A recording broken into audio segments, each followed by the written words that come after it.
तो आपको पता है कि जब भी अगर कोई सोनार व्यापारी अपने ज्वेलरी बनाकर जो वेस्टेज बचता है उसको अगर वो पिघालता है तो उसको कितना लॉस आता है, आइए जानते हैं। जब भी अगर कोई ज्वेलरी बनती है तो उसमें बहुत सारे वेस्टेज होते हैं और वही वेस्टेज के दाम पे क्या है कि उसकी मेकिंग चार्जेस डिसाइड होती है, जो आपको on an average 10 to 15% minimum आपको लगती ही लगती है।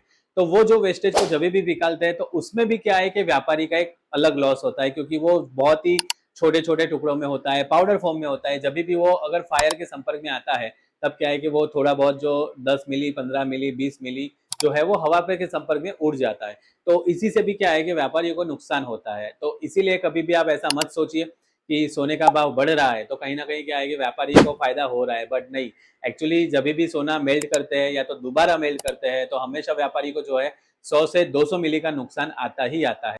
तो इसीलिए कभी भी अगर आप अपने व्यापारी के पास जाते हो, ओल्ड ज्वेलरी मेल्ट करवाते हो, अगर उसमें वेट के हिसाब से 100 से 200 मिली का अगर फर्क आता है तो व्यापारी से झगड़े नहीं, बट उसकी कंडीशन को समझे और जो प्रैक्टिकल इश्यूज आते हैं उसको आप एक्सेप्ट करिए। Thank you. जय श्री कृष्ण।